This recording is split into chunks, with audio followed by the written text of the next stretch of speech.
Thanks for being here again. We're presented by Progressive Insurance, all of our guests on the Goodyear Hotline. Key, how was the weekend? I know we were just talking about the weather like any two people normally would here in New York. How was the weekend? And then we'll get to a really big week for a lot of quarterbacks. It was cool. I mean, the weather was better. It wasn't quite 85 degrees there, Zubin, but that little 57 was much better than it's been.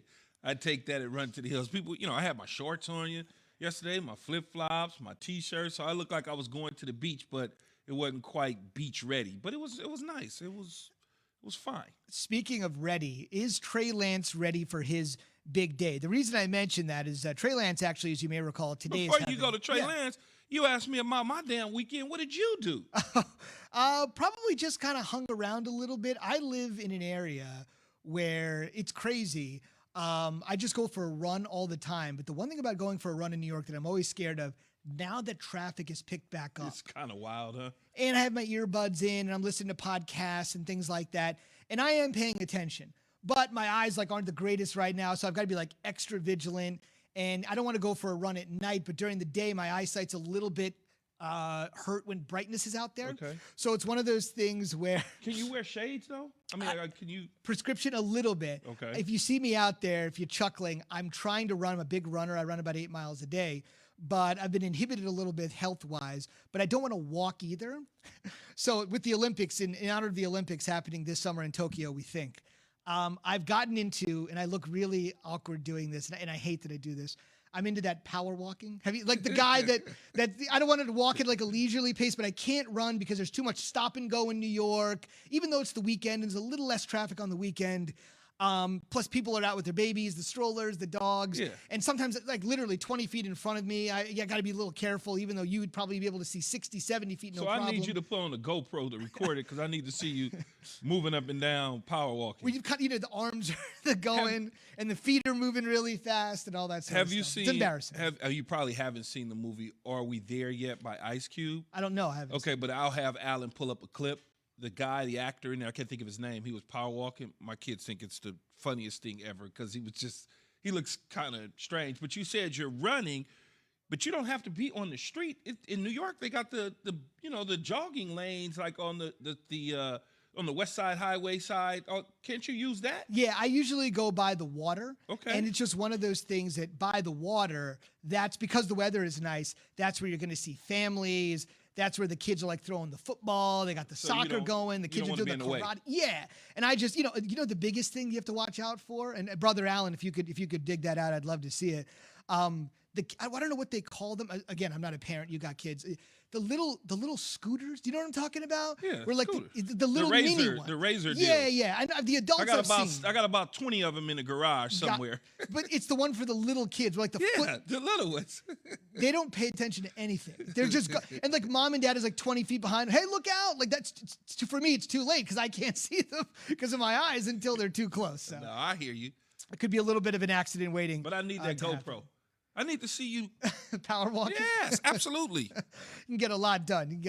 Power walking to Target and back. So will Trey be on Target today? His first pro day, he said it was his Super Bowl, March 12th. He actually had his pro day key before Zach Wilson, before Mac Jones, and before Justin Fields. Justin Fields. Right. The Trevor Lawrence is just on a level by itself because everybody was there and all that.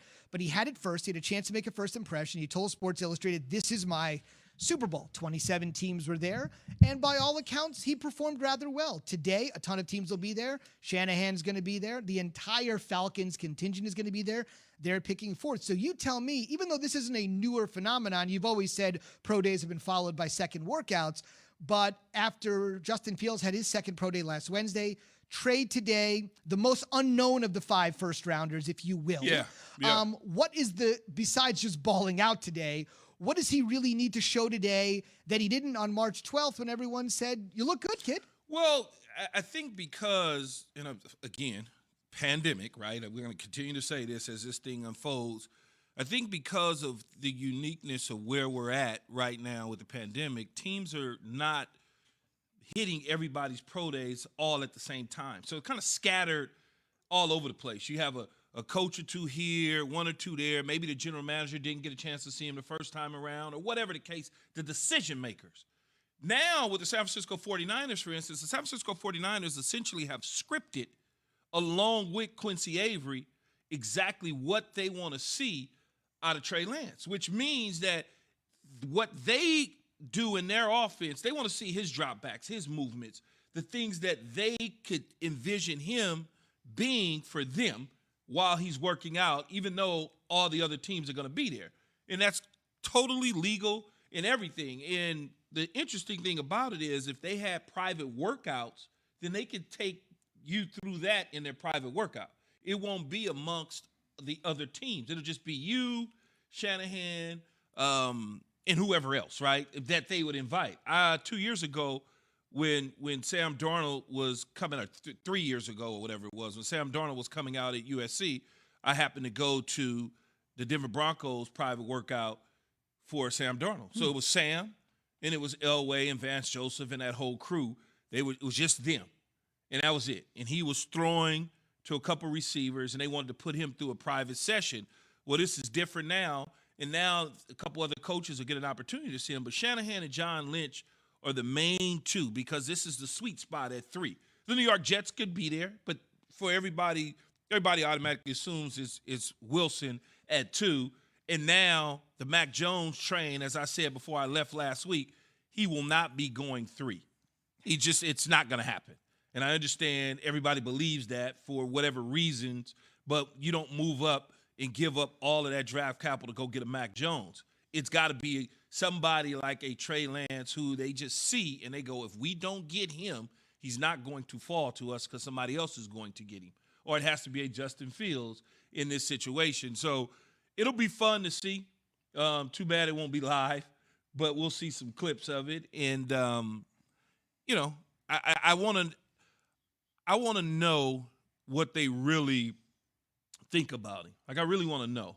Like, what is John and what does Shanahan think about him? Because you got a veteran guy like Jimmy Garoppolo who could sit there for 2 years, and he can learn under Jimmy G, much like Alex Smith was there as that somewhat bridge to Patrick Mahomes until Andy Reid said, you know what? It's about time. And you see it with young quarterbacks that have very little experience, which he's only had 17 games in his career as a starter, and not at the BCS level, but at the FBS level, which is a totally different level of competition. But when you're looking at this young man, you're not looking at the competition. We all know what the competition is. They got guys my size playing defensive line. They got guys your size chasing him. It's a different – we're looking at his skills, though. Can we envision him in our system delivering the football to our guys? And that's what they'll be looking at. No doubt. We don't know exactly what Shanahan and Lynch will think of Lance, but here's what they're thinking with regards to Lance. You mentioned Quincy Avery. He was on our show last week, the quarterback coach essentially for Trey Lance and Justin Fields. Over the last couple of weeks, Lance has spent some time with John Beck. If you're a college football fan, you might remember that name. He actually played quarterback at BYU and coincidentally is also working with BYU's Zach Wilson. Beck essentially went to Shanahan and Lynch. They got together and said, tell me what you need to see from Trey Lance. Administer that workout. So essentially, Lynch and Shanahan have told Beck, who just got on board with Lance, this is what we want to see, and part of today's workout will be exactly what the 49ers have asked it and script. Last thing I want to say, I've said this a couple times before, but I don't think you can hammer this home enough with Trey Lance. All right, and Key said it. 17 games all against the FCS. Can't really look at the quality of competition. Have to look at what the guy is. There